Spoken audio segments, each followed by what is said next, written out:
Hello student, today we are learn about force and pressure. So force क्या होता है जो किसी चीज़ पे लगाया जाता है या फिर वो कांटेक्ट में भी होता है और बिना कांटेक्ट के भी वो फोर्सेस होते हैं, ठीक है। तो इस तरीके के किस टाइप के फोर्स हैं, टाइप ऑफ फोर्सेस। फिर प्रेशर किस तरीके से होता है और प्रेशर की वजह से क्या क्या चीज़ें होती हैं उसके बारे में हम आज इस चैप्टर में पढ़ेंगे। सो let's start. In class 7, you have learned how objects move. Do you recall how we can decide whether an object is moving faster than the other? किस तरीके से हम डिसाइड करते हैं? What does the distance moved by an object in unit time indicate? You also know that an object, moving object like a ball rolling on the ground, slow down. ठीक है, ground पे वो धीरे धीरे जाती है. Sometimes it may change its direction of motion. It is also possible that ball may slow down and also change its direction. Did you ever wonder that makes an object to slow down or go faster or change its direction of motion? मतलब ये सारी चीज़ें अपने आप किस तरीके से होती है, आपने ये कभी सोचा है? तो हम इस चैप्टर में पढ़ेंगे. Let us recall some of our everyday experiences. What do you do to make a football move? Football को मूव कराने के लिए आप क्या करते हो? What do you do to make a moving ball move faster? जो मूविंग बॉल है उसको और ज़्यादा तेज भगाने के लिए आप क्या करते हो? How does a goalkeeper stop a ball? Goalkeeper जो है वो बॉल को किस तरीके से स्टॉप करता है? How do fielder stop a ball hit by a batsman? जो बैट्समैन बॉल को हिट करता है वो फील्डर से किस तरीके से रोकता है? A hockey player changes the direction of the moving ball with a flick of the stick. Stick के फ्लिक से. In all this situation, the ball is either made to move faster or slower or its direction of motion is changed. इन सारी जो भी activities बताई इसमें क्या है, या तो बॉल को फास्ट भगाया मूव कराया जा रहा है या उसे स्लो किया जा रहा है या फिर उसके मोशन की जो डायरेक्शन है उसे चेंज किया जा रहा है. We often state that a force has been applied on a ball when it is kicked, pushed, thrown or flicked. या तो उसे किक करके, पुश करके, थ्रो करके या फिर फ्लिक करके हम उसे मूव करा रहे हैं. What is a force? Force क्या है? What can it do to bodies on which it is applied? We shall seek answer to such a question in this chapter. Right, so let's start. First, force a push और a pull. Force है जो कि push करके होता है या फिर पुल करके. Action like picking, opening, shutting, kicking, hitting, lifting, flicking, pushing, pulling are often used to describe certain tasks. ये सब क्या है? कुछ ऐसा टास्क है जो कि होते हैं. Each of these action usually result in some kind of change in the motion of an object. और ये सारी चीज़ हम करते हैं तो जो ऑब्जेक्ट है उसके मोशन में चेंज होता है, राइट. जैसे पिकिंग यानी कुछ चीज़ उठाना, ओपनिंग डोर को ओपन करना यानी कि ऑब्जेक्ट हुआ डोर वो ओपन हो रहा है. Shutting, kicking, hitting, lifting, flicking, pushing, pulling, ये सारी चीज़ें क्या है हमारी activity. Can this term be replace with one or more term? Let us find out. Right, तो ये देखो आपको जो बोला था गोलकीपर का, ठीक है, उसका हॉकी प्लेयर और फील्डर की पिक्चर दी हुई है. टेबल दिया है, आइडेंटिफाई एक्शन एज पुश और पुल. उसका आइडेंटिफाई करने की वो पुश है या फिर पुल है, राइट. फर्स्ट दिया है description of the situation. Next action दी है pushing, pulling, picking, hitting, lifting, lowering, flying, kicking, throwing, shutting and flicking. तो इसमें से क्या आएगा? Moving a book placed on a table. Table पे एक बुक रखी है उसे मूव कराना, तो उसको हम किस तरीके से करा सकते हैं? पुश करके, पुल करके, लिफ्ट करके, राइट. उसके अलावा नहीं करा सकते. तो वो क्या है? पुशिंग और पुल. पुश और पुल दोनों एक्शन में आया इसलिए यस किया. नेक्स्ट दिया है ओपनिंग और शटिंग अ डोर. डोर को ओपन करना है या फिर शट करना, तो किस में भी होता है? वो भी पुशिंग पुलिंग दोनों चीज़ों से होता है, ठीक है. फिर उसके बाद क्या आएगा? शटिंग यानी उसको ओपन करना और शट करना, तो उसमें शटिंग भी आएगा, राइट. तो इसमें भी पुशिंग और पुल, पुश और पुल दोनों पे राइट आएगा. फिर draw a bucket of water from a well, मतलब कुएं में से बाल्टी को खींचना, वो किस तरीके से आएगा? तो वो पुलिंग आएगा, राइट. पुल करके हम करते, लिफ्ट करके करते, लिफ्टिंग आएगा, पुलिंग आएगा, राइट. उसमें तो उसमें भी पुश में आएगा, सॉरी पुल में आएगा, राइट. फिर a football player kick takes a penalty kick, ठीक है, वो एक फुटबॉल प्लेयर है जो कि उसको पेनल्टी किक देता है अपनी बॉल को, तो वो क्या हुआ, पुशिंग, पुलिंग, थ्रोइंग, किकिंग ना, इन सब में से आएगा। फिर है a cricket ball hit by a batsman, तो वो क्या है, moving a loaded cart, loaded cart जो होता है, ठीक है, उसको मूव कराना। ओपनिंग अ ड्रॉवर, ड्रॉवर को ओपन करना। ये सारा आपको करके ये बॉक्स फिल कर देना। Do you notice that each of the action can be grouped as a pull or push or both? Can we infer from this that to move an object it has to be pushed or pulled? In science, a push or pull on an object is called a force.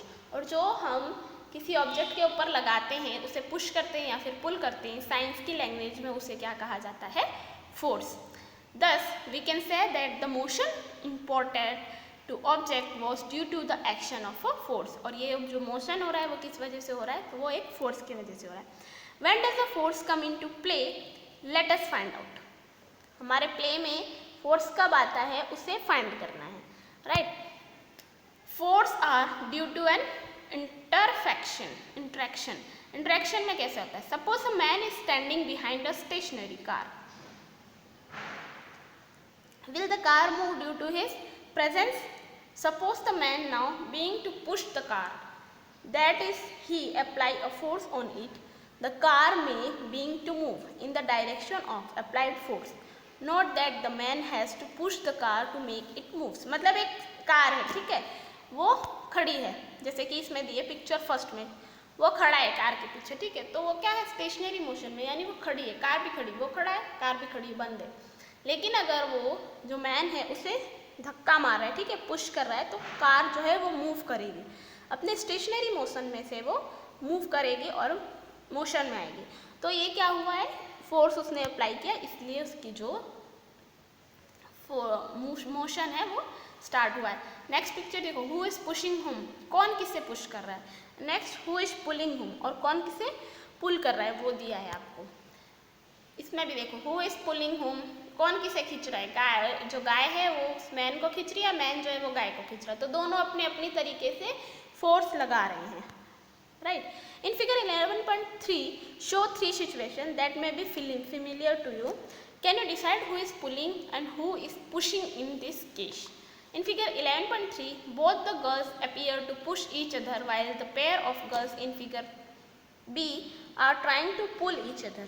Similarly, the cow and the man in figure C appear to pull each other.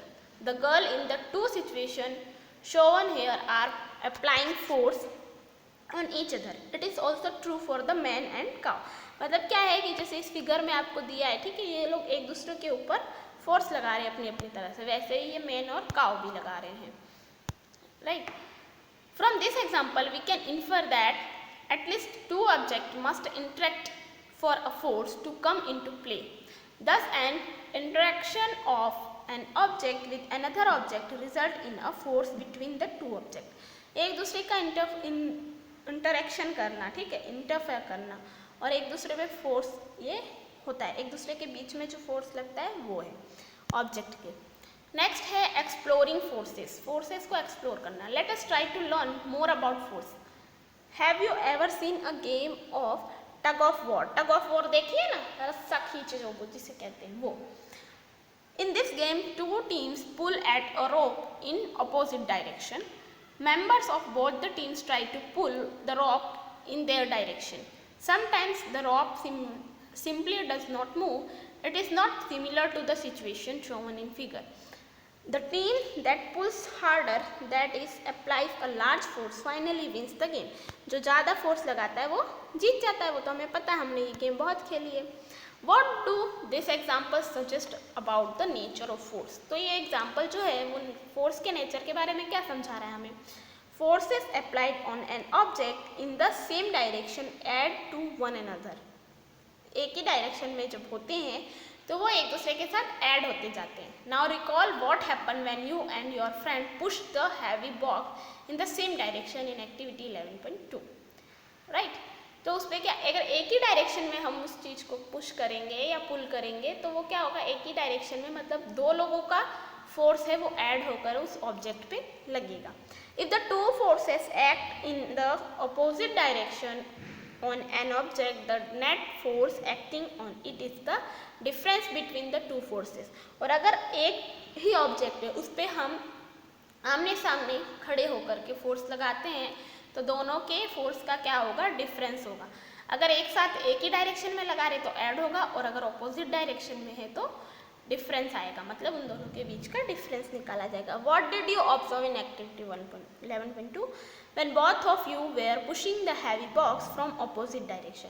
अगर एक heavy box है उसे मैं इस side से करूँ और कोई और उस साइड से कर रहा है, ठीक है, एक दूसरे के साइड, तो क्या होगा, वो बॉक्स जो है वो नहीं हटेगा अगर दोनों का फोर्स जो है सेम है। तो अगर सामने वाले इंसान का जो भी कोई है उसने अगर मुझसे ज़्यादा फोर्स लगाया तो फिर मेरी साइड वो बॉक्स जो है वो मूव करेगा, बट अगर सेम है दोनों का फोर्स तो वो मूव ही नहीं करेगा, राइट। और अगर दोनों एक ही साइड से बॉक्स को पुश कर रहे हैं, ठीक है, तो वो आगे की तरफ मूव करेगा। Recall that in the tug of war, when two team pull equally hard, the rope does not move in any direction. अगर दोनों टीम एक ही जितना फोर्स लगा के खींच रही है तो जो रॉप है वो किसी भी डायरेक्शन में नहीं जाती है, ठीक है। So we learn that a force could be larger or smaller than the other.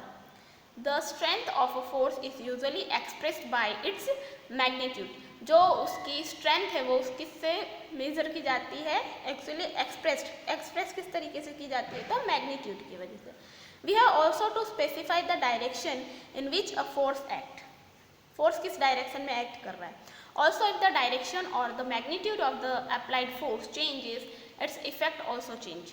अगर डायरेक्शन और मैग्नीट्यूड चेंज होता है तो उसका इफेक्ट भी चेंज हो जाता है। नेक्स्ट है a force can change the state of motion. Force जो है वो स्टेट ऑफ मोशन भी चेंज करता है। Let us now find out what happen when a force act on an object. अगर फोर्स जो है वो ऑब्जेक्ट पे वर्क करता है तो क्या होता है। You might recall similar situation, for example while taking a penalty kick in football. जैसे कि एक फुटबॉल है, ठीक है, उसे किक करते हैं। The player apply a force on the ball. Player जो है वो बॉल पे फोर्स लगा रहा है।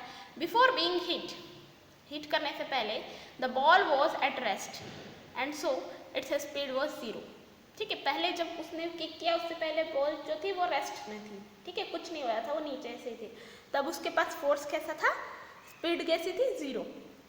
The applied force make the ball move towards the goal. और जो अप्लाई किया गया है फोर्स वो उसे मूव कर रहा है गोल की तरफ, right. Suppose the goalkeeper dive or jump up to save the goal, और गोलकीपर जो है वो उसे सेव कर रहा है कि गोल ना हो, ठीक है। By this his action the goalkeeper tries to apply a force on the moving ball, और वो अपनी तरफ से मूविंग बॉल पर फोर्स अप्लाई कर रहा है। The force applied by him can stop or deflect the ball, saving a goal being scored.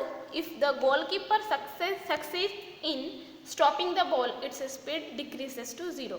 अगर उस गोलकीपर उससे सेव कर लेता है, ठीक है, गोल को, तो जो बॉल है आपके पास, ठीक है, आपने जैसे किक किया है फुटबॉल को, वो क्या हो जाएगी, उसकी स्पीड कैसी हो जाएगी, 0, क्योंकि उसे वहाँ पर रोक दिया गया है, ठीक है। उसकी जो स्पीड जो है वो कैसी हो जाती है, 0.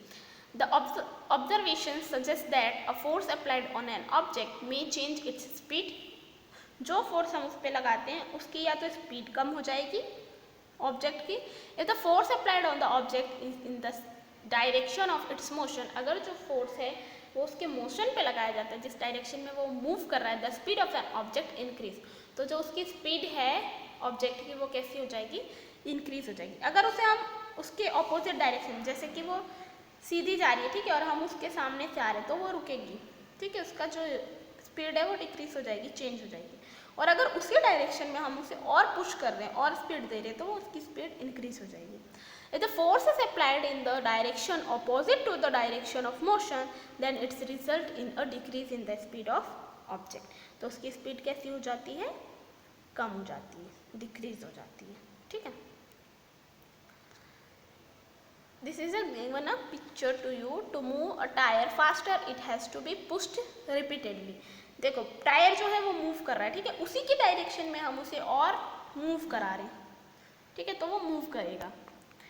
Paheli is curious to know whether application of a force can only change the speed of an object. Let us find out. क्या जो उस पर हम एप्लीकेशन लगाते हैं उसी की वजह से वो चेंज करती है अपनी स्पीड, ऑब्जेक्ट जो है वो, ठीक है, तो उसे हम फाइंड आउट करेंगे. Let us consider some more examples in a game of volleyball. Player often push the moving ball to either teammates to make a winning move. Winning move के लिए वो अपने टीममेट्स को क्या करते हैं, बॉल को मूव कराते हैं. Sometimes the ball is returned to the other side of the court by pushing or smashing it. In cricket, a batsman play his or her shot by applying a force on the ball with the bat. Is there any change in the direction of motion of the ball in this case? In all the example, the speed and the direction of moving ball change due to the application of a force. क्योंकि देखो पहले तो वो batsman है, ठीक है, cricket से आप बैट्स तरीके से समझ सकते हैं, बैट्समैन है, उसकी तरफ मूविंग बॉल दी गई है, ठीक है, फोर्स के साथ फेंकी गई है. फिर वो डायरेक्शन जो है वो बैट से अपने फोर्स लगा करके उसका डायरेक्शन चेंज कर देता है बॉल का, राइट. तो इस तरीके से जो एप्लीकेशन हम लगाते हैं फोर्स की, उसके वजह से मूविंग जो ऑब्जेक्ट है उसकी डायरेक्शन चेंज हो सकती है. Can you give a few more example of kind of this? ठीक है.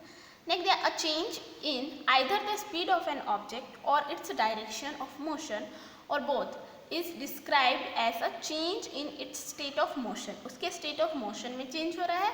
Thus a force may bring a change in the state of motion an object. तो क्या हो रहा है, force क्या करता है, change in the state of motion of an object. Object के स्टेट ऑफ मोशन में चेंजेस आते हैं. अब स्टेट ऑफ मोशन क्या है? The state of motion of an object is described bye its speed and the direction of motion. State of motion क्या है, उसकी स्पीड और उसकी डायरेक्शन क्या है, उस पर डिपेंड करता है. The state of rest is considered to be the state of zero speed. अगर कोई ऑब्जेक्ट रेस्ट मतलब उस पर कोई फोर्स नहीं लगा रहा है, वो ऐसे ही रखा है, तो उसकी स्पीड क्या हो गई, उसका स्टेट ऑफ मोशन क्या हुआ, zero. An object may be at rest or in motion, both are its state of motion. अगर वो रेस्ट में है, उस पर कोई भी फोर्स नहीं लगा रहा है, तभी भी वो मोशन में, राइट. और अगर उस पर मोशन लगा रहा है तभी भी उसका state of motion as it is रहेगा. Does it mean that the application of a force would also always result in a change in the state of motion of the object? Let us find out, right. It is common experience that many a time application of force does not result in a change in the state of motion. For example, a heavy box may not move at all even if you apply the maximum force that you can exert. Again, no effect of force is observed when the try to push a wall. ठीक है, अगर हमारे घर की जो wall है उसके तुम कितना भी धक्का लगा लो, ठीक है, कितना भी, जितना तुम्हारे में फोर्स जितना लगा सको, जितनी स्ट्रेंथ उतनी स्ट्रेंथ से फोर्स लगा लो, लेकिन वो उसका स्टेट ऑफ मोशन क्या है, रेस्ट पे है, तो वॉल आपकी रेस्ट पर ही रहेगी, राइट.